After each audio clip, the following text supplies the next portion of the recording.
Mark H. Morial. What's up, KG Smooth? Give it up for KG Smooth. Say Urban League.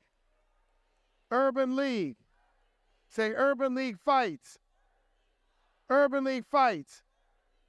I fight. We fight. You fight for jobs, justice, schools, our children, our future. Give it up. Give yourselves a big hand. The Urban League fights.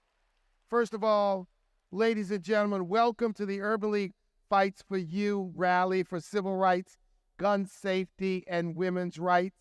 We have a powerful afternoon in store for you. And once again, welcome to the great city of Houston. We have some great speakers ready to inspire, empower, and enlighten you with their words. So if you're not fired up already, be prepared to be transformed. Say Urban League. Say Urban League. Say Urban League fights. I fight. We fight. You fight for jobs, for justice, for our children, for our schools, and our future. Give it up again, Urban Leaguers. Voter suppression, gerrymandering, targeting county elections in Black voter turnout districts like Harris and Dallas counties, takeover attempts of school districts. Say, Governor Abbott, Governor Abbott, get your hands off the Houston Independent School District. Governor Abbott, get your hands off. I would like to vote. Governor Abbott, you have no right to get in between a woman and her health care provider. Give yourself a big hand.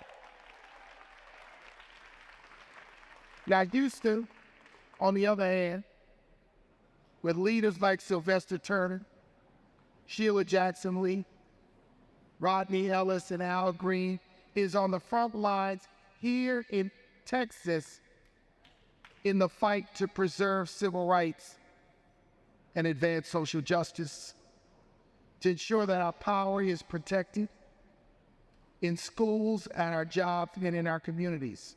Say, Governor Abbott, stop suppressing our history. Yeah, I commit. Governor Abbott, say no to Jim Crow. We're here to set the message to the governor and the legislature that now is the time for justice, for justice, for justice, for justice, for justice. Give yourself a big hand. So let me lay out some facts, Mayor. SB 1 is a bill passed in 2021 here in Texas. It banned drive-through voting. Now, anyone who's been in Houston knows there's an abundance of traffic in Houston.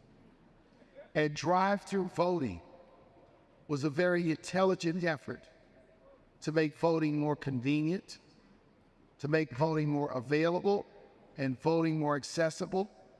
The whole idea behind banning drive-through voting is to make it harder to vote in Houston. SB 1 bans, or rather tightens, early voting hours. SB 1 bans the distribution of mail-in ballot applications and adds, on top of the already onerous voter ID requirements, adds new ID requirements. Now, the original bill would have even eliminated souls to the polls, shame on you, a tradition in Black communities that was deleted. SB 1 is a Jim Crow bill. Saying SB 1 is a Jim Crow bill. Yeah, probably, yeah. HB 1243 increases the penalty for voting while ineligible. 2 years after the penalty was reduced. The law largely serves to intimidate voters who are not sure whether they are eligible to vote. Since Shelby v. Holder, Texas, with a growing population, has eliminated or closed 750 polling places. Governor Abbott, open those polling places. Say, open those polling places. Open those polling places down. We are here, ladies and gentlemen, as we're going to send a message that we cannot come to Texas, network and enjoy ourselves and do all the good work without standing up to what is happening in Texas. Because it's not only in Texas. We see it in Florida. We see it in too many states. It may be happening to some extent in your whole state. Texas has announced plans to remove Houston Independent School District's democratically elected school board and superintendent and replace them with Governor Abbott's hand-picked cronies. Governor Abbott, get your hands off of our children and off of our schools. In 2021, the legislature passed HB 1900 that targets the municipalities that are most diverse in the state by prohibiting them from reducing their law enforcement budgets without losing funding from the state. Here is a usurpation of democracy. The right to determine budgets for all agencies vests in the hands of the people elected by the voters of that municipality. And the state should not be engaging in just rank judgment political interference in the operations of the city of Houston or the city of San Antonio or the city of Dallas or El Paso or the cities that this is targeted from. Now, Texas gained some 4 million new residents, right? 4 million new residents from 2010 to 2020. 95% of them were people of color. And Texas actually gained 2 new congressional districts. But let me tell you what the Texas State Legislature did. They don't know math. They couldn't add 2 and 2 if you spotted them at 2. They increased minority representation across the state. Notwithstanding the increase in the state's population, 95% of it being from people of color. And Texas has engaged in a usurpation and a naked attack on the city of Houston for years. SB 1933 grants the governor-appointed Secretary of State power to take over any election in Harris County. Only Harris County. Only Harris County. Home of the largest black population in the state. This is what Texas has done. So we are here, once again, to send a strong message to Governor Abbott and the Texas State Legislature. Texas has banned more books in schools than any other state and now wants to restrict the discussion of racism and teaching black history. Governor Abbott, respect our history. Governor Abbott, respect our contributions. Governor Abbott, Stop auditioning to be the new Jim Crow. They should know that. HB 3979 bans the discussion of critical race theory, even though it was never taught in public schools. It bans the discussion of the 1619 Project, which is a wonderful, powerful history book on 1619 and the advent of slavery in this country. Instead, it came up with the 1836 Project to honor the Texas Revolution. The partisan State Board of Education has long attempted to remove the term slavery from textbooks, once considering replacing it with the term involuntary relocation. Give me a break. At least one textbook referred to slaves as workers. Another proposal would have mandated teaching that slavery was not a founding principle, but a deviation in American values. School administrators in Texas had banned more than 1,200 books targeting literature dealing with race, racism, and LGBTQ themes. Texas has eliminated diversity, equity, and inclusion policies in state-funded higher education and state agencies. SB 17 prohibits DE&I centers on college campuses, eased the process for universities to revoke tenure, which critics say limits academic freedom, and as we saw at Texas A&M, led to the removal and the defamation of a prominent African-American educator, Governor Abbott. Governor Abbott. Governor Abbott. Hear us now. Hear us tomorrow. And we will never be quiet. Governor Abbott. He claimed that DE&I policies are illegal under current law because they create inequities in the work environment. It seems as though Governor Abbott couldn't tell a law book from a comic book. This attack on our history, this attack on our very existence, is one of the reasons why we've come to Texas. Because we've come to stand with Houston because Houston stands out. Houston stands out as the center of resistance to these discouraging and divisive policies.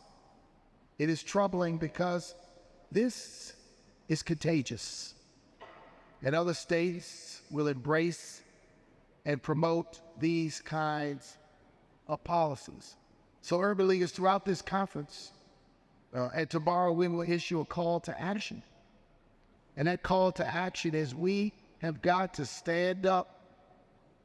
When Rosa Parks refused to give up her seat on the bus, she took her life and her career at risk. When John Lewis decided to walk on that bridge, he took his life, placed his life at great risk. In this state, over the years, in the 50s and 60s, there were many people who worked and who fought so that we could be in a convention center like this today, so that we could be meeting in hotels like these today, so that we could be where we are today, working at major companies, leading governments and schools and universities. We say, hell no, you will not take us back. Hell no, you will not turn the hands of time back. We will pay any price, we will bear any burden, we will suffer any hardship to protect our hard-fought gains that our people, that our ancestors had worked for. Someone said, why is the Urban League focusing on voting rights and democracy? I thought you focused on jobs. I said, do you have a minute? Let me sit down because you need some splaining, son. You need to understand, if we are not at the table, we can't have a conversation about jobs. If there's no equity in civil rights, we have no access to the corporate cloud. If there's no equity in civil rights, we are not in university classrooms as teachers or in university suites as professors. We've got to understand the fundamental foundation is the protection of democracy, so we have a seat at the table to address and impact the broad range of issues that affect us. So this rally, we're going to place this information on our website. Either debate around these very important issues. We can't win with just emotions. We have to have the facts. We have to understand. We have to advance the arguments. And what we at the Urban League want to do is empower everyone with the facts and with the arguments against this. I never imagined 20 years ago that I'd have to come to Houston and call out the governor of the state. Never thought I'd have to call out elected officials who use the word colored on the floor of the Congress, who use all sorts of disrespectful terminology in 2023. This is not 1953 Pat Coulter, Eve Hall. This is not 1963. This is 2023, and America deserves better, and Texas deserves better. And let me see. Today. So with that, we are going to hear from some speakers, and I'm excited that they're with us. The president of the Houston Area Urban League, Judson Robinson III, he will come. He will be followed by Christian Lee Menifee, who is the Harris County Attorney. And then with my sister from NOLA, who's now rocking it in Houston, Tiffany Thomas, a member of the Houston City Council. And then after that, we will hear from our YP President, Shalonda Hollingshed. And may you please come in that order. Give it up for each and every one of them. Thank you.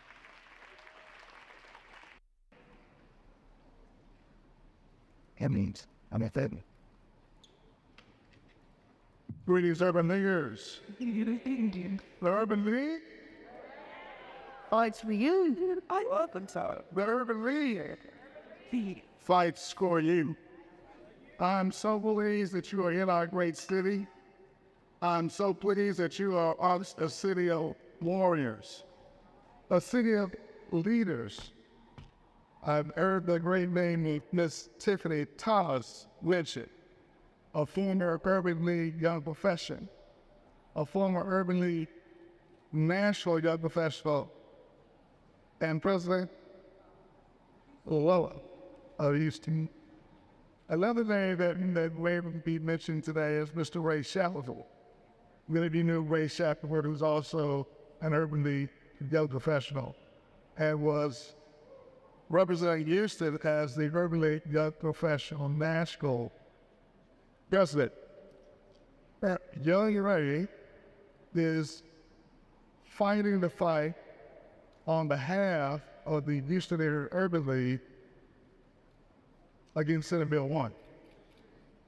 We have a lawsuit that's taking place as we speak, because sometimes when you can't win on the streets, you have to go to the courts. And so never be afraid to stop the fight, because most fights don't end in the first round. Most fights take a round or two or three or four. Most are scheduled for 12 to 15 rounds. So as we get into whatever round we're in today, we're ready to go 15. However long it takes, this is how long it takes. The Urban League fights for you. The Urban League fights for you. We have some very serious challenges in this country and in this state, as we all know. Let me just state up just a few of them. The rate of firearm-related deaths in Texas has reached a level not seen since the 1990s. Texas lawmakers have approved more than 100 bills that loosen gun restrictions since the year 2000. That's just on guns. For our women, nearly 6 in 10 minimum wage workers in Texas are women. That means the minimum wage is going to our sisters. Texas reached, speaking about hate crimes, Texas reached a new peak of at least 549 documented hate crimes across the state.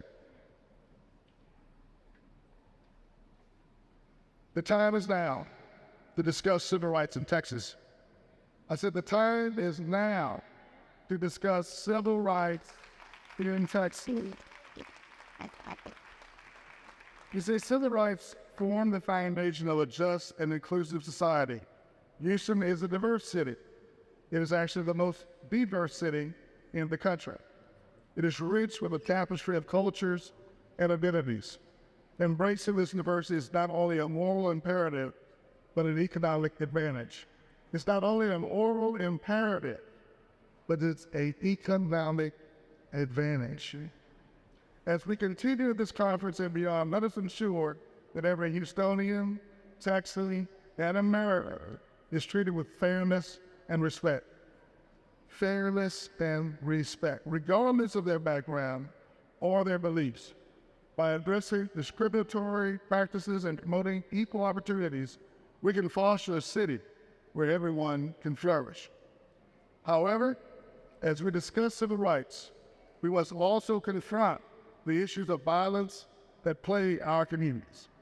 We must have a discussion with ourselves, our families, and our communities about violence that plagues our communities.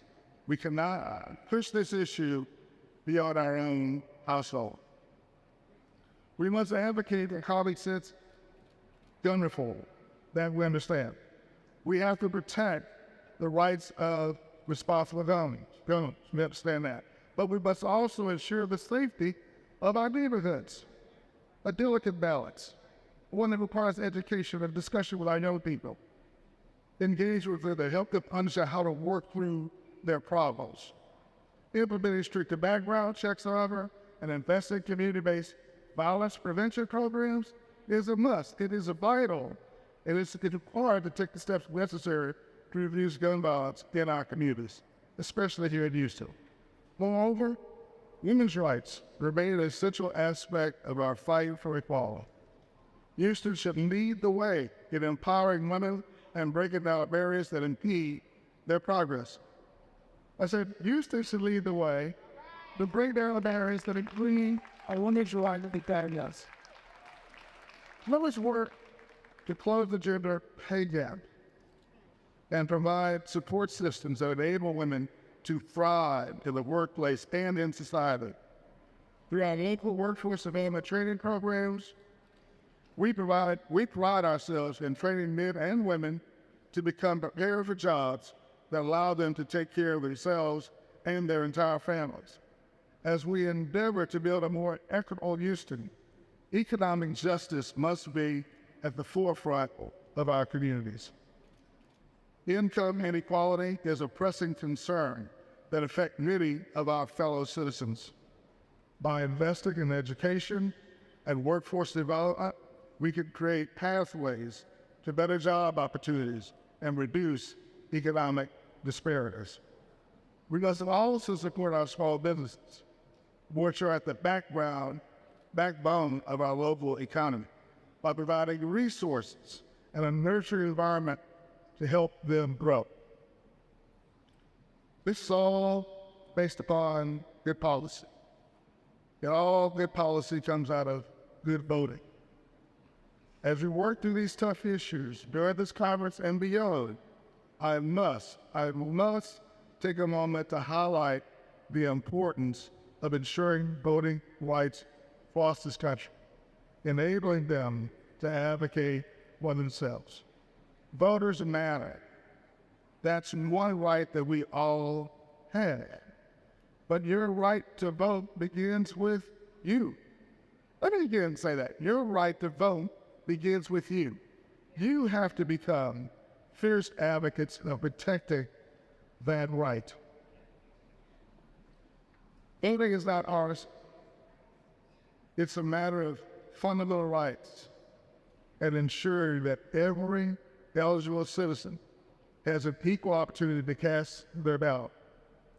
We should strive to remove any barriers that may prevent people from exercising this essential right, while simultaneously maintaining the integrity and security of our elections. We all get that. We are proud of the partnerships like we have with Youth in Action, which brings together many organizations that care about equality, equity, and opportunity.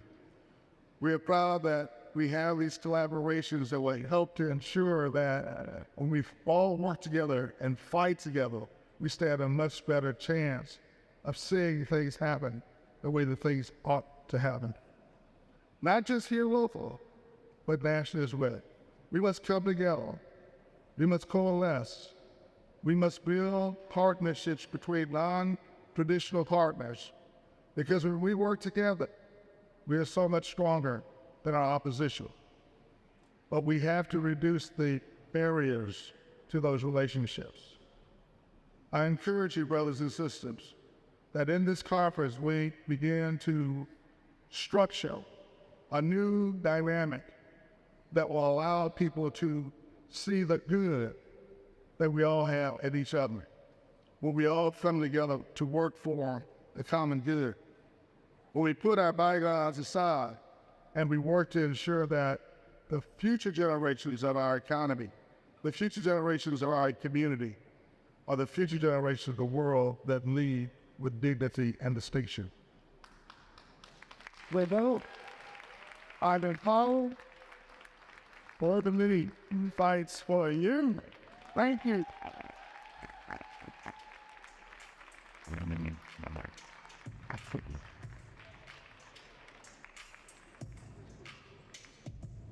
Please, our county district attorney, Richard of Harris County.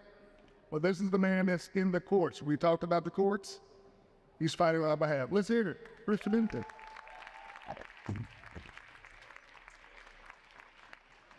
Good afternoon and welcome to Harris County, to the Urban League. I'm Christian Menifee.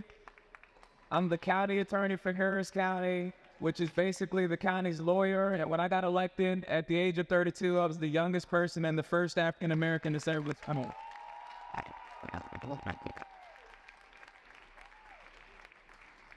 When I first got to this office, I'd be doing interviews and people ask me, what's it like to be the first and what message do you think this sends to the kids in our community? And what I very quickly learned was that accomplishment means nothing if the kids in our community don't have the opportunity to be the second. You see, y'all are here in Texas, I don't welcome y'all, but I'm from Texas. Like, we really here. My grandfather paid a poll tax in this state, and so I promised myself that when I got in office, I don't care if you Greg Abbott or Ken Paxton or any of these folks in Austin, if you run foul by my community, we'll see you in court. So let me tell you what we're up against. We have a state legislator right here in the state of Texas that for centuries had no problems with the leadership that was coming out of Harris County. They had no problems with the leadership that was coming out of the city of Houston until Sylvester Turner, a black man, got elected mayor. Until we had a county commissioner's court that had a black man, Rodney Ellis, on it. Until our county clerk who ran elections, Tanisha Husband, was a black woman. Until our elections administrator, Cliff Tatum, was a black man. And so what they started doing was passing laws that weren't aimed at the entire state of Texas. Now they're passing laws that are directly designed to be aimed at these folks. You see, my grandfather explained it to me. Back then, they tried to stop black people from voting. Now, when black people elect black people, they just try to stop them from having any power. But what I want to tell y'all is y'all are here in the state of Texas, is they try to kick us around, but we fight. So your company in the state of Texas, and for decades, you've had creosote contamination in a black neighborhood that has led to black folks having higher instances of cancer than in other areas of the city, we're gonna sue. If you're a governor who has made it your life's mission to make it hard for people to vote in the largest county in the state of Texas, the third largest county in the country, we're gonna sue.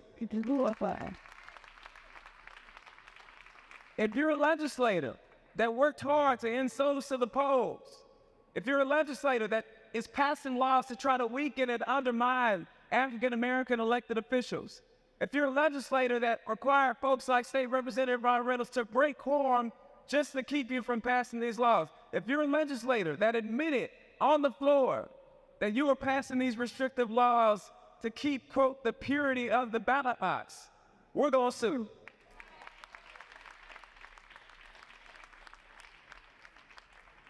It's my job to make sure that my kids, that your grandkids, 20 years from now aren't saying, oh man, Christian Miller, he was a good one. He was the first and the last one. And so what I can guarantee y'all is here in the state of Texas, whether it be Sylvester Turner, whether it be our fighters at the state legislature, whether it be me in this role, whether it be Tiffany Thomas at the city of Houston, whether it be Judson at the Urban League, we are not afraid of a damn fight.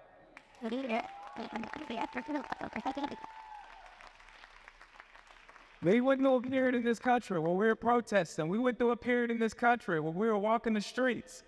And every single fight as a generation that leads it, I'm a firm believer that my generation, no TikTok, no Facebook, no Twitter, you will find me in the courtroom fighting for our civil rights each and every day. So if y'all come into Harris County, I want to welcome y'all, and I want to invite you to strap up your boots and join the fight. Thank you.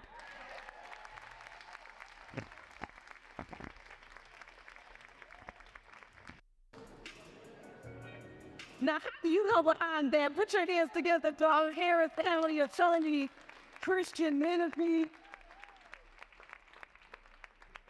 I know our president, national president, CEO introduced me as the council member, and I am proud to represent the city of Houston, district out on the west side, the best side of Houston.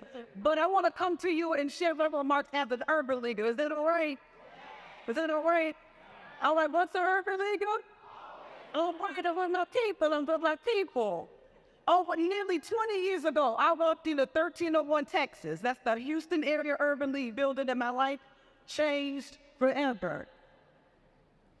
I was introduced to issues such as housing, education, civic engagement, and I wondered to myself, where have I been, and where has this information been my entire life?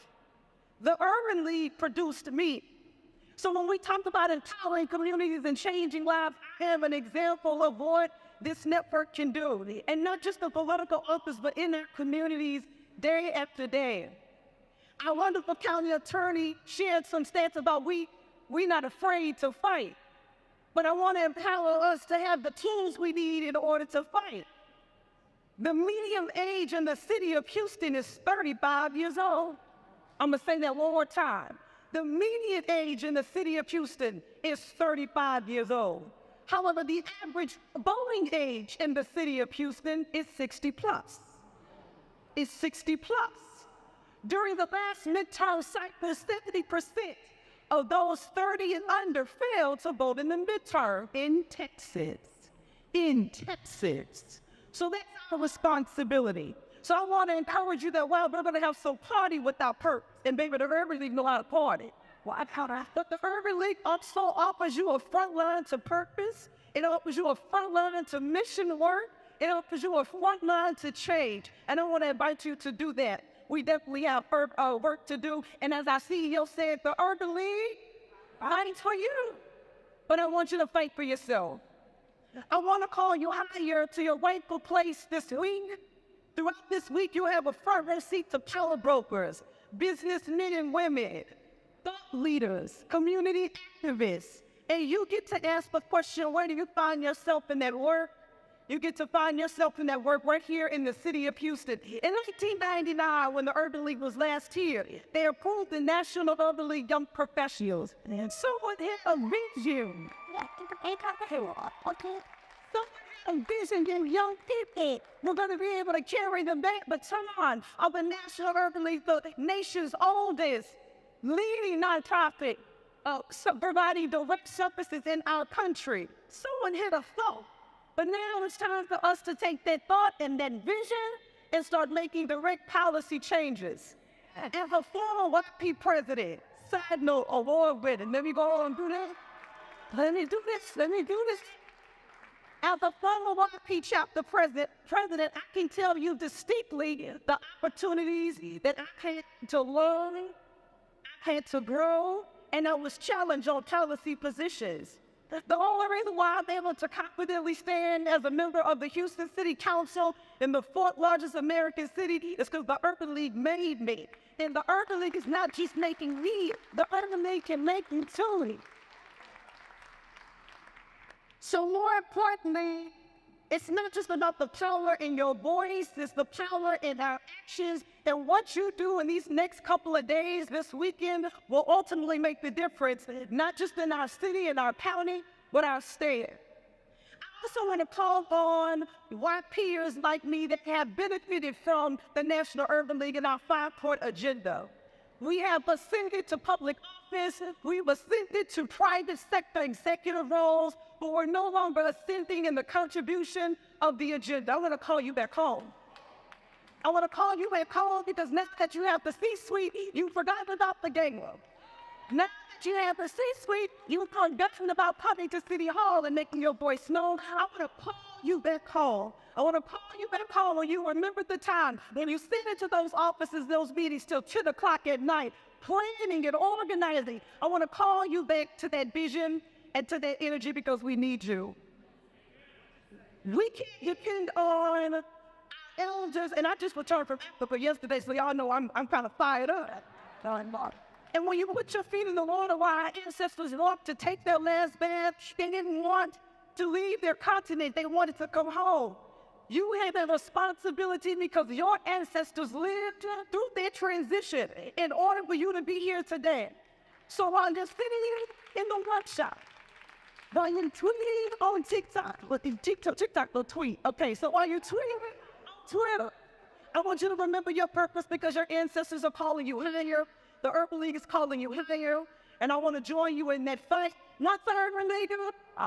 Yeah. All right, thank you so much.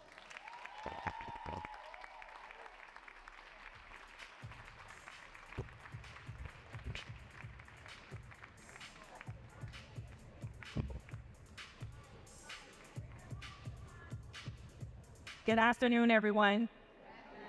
Good afternoon, everyone.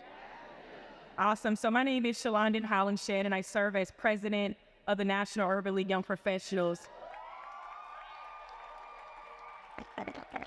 And on behalf of our hundreds of young professionals who are here today and thousands across the country, we want you to know that we are here to fight for intellectual freedom, to fight for student loan relief. How many can use the silver? To fight for criminal justice, to fight for economic empowerment, and so much more. We know many of the recent decisions seek to harm our democracy as a whole.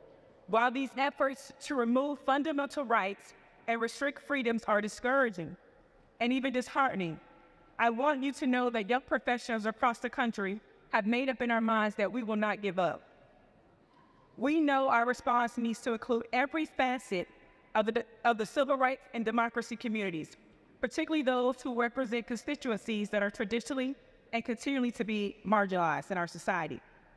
We are committed to serving as the boots on the ground, holding our elected officials accountable, and educating and engaging our community on the importance of civil and reproductive rights, criminal justice, environmental justice, and every decision that seeks to restrict our freedoms.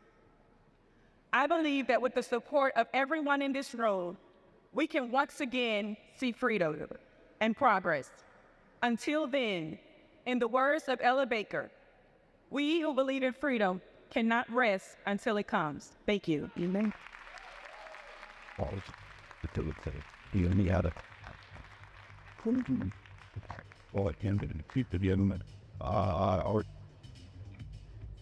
Urban League. Urban League. Urban League. Say Urban League. Urban League. Hey, Urban League. Urban League. Hi. Have fun. We fight. He's You. for job. The justice. That's the respect. That. With dignity. The. We're children. We're kings. It's a man. What? And forever. Give it up for yourselves. We want to thank all the great speakers. Thank you all so much for these incredible, wonderful words. We're now energized and ready to go forward with this NUL Conference 2023. We have other activities throughout the evening and activities all day Thursday, all day Friday, and then family and community day on Saturday. So the Urban League is not just about us, it's about serving the community of Houston. And so I'm excited that we may have 10,000 plus people from the community here on Saturday. Free backpacks, a legal clinic that will be helping people learn how to expunge records, a jobs fair, a college fair, and something in it for everyone. So thank you, Judson Robinson. Thank you, Christian Menifee. And thank you, Tiffany Thomas. And thank you, Shalanda Hollingshead. Give it up for all these great speakers. And let me again acknowledge Urban League CEOs in the house. Raise your hand. Let me see you. Urban League Stick, Urban League Kill, Urban League Young Professionals. Raise your hand. And ladies and gentlemen, we are ready to fight the power. It's not. There's. About some continuing everything good. And it's an ending kind of they did it. And that's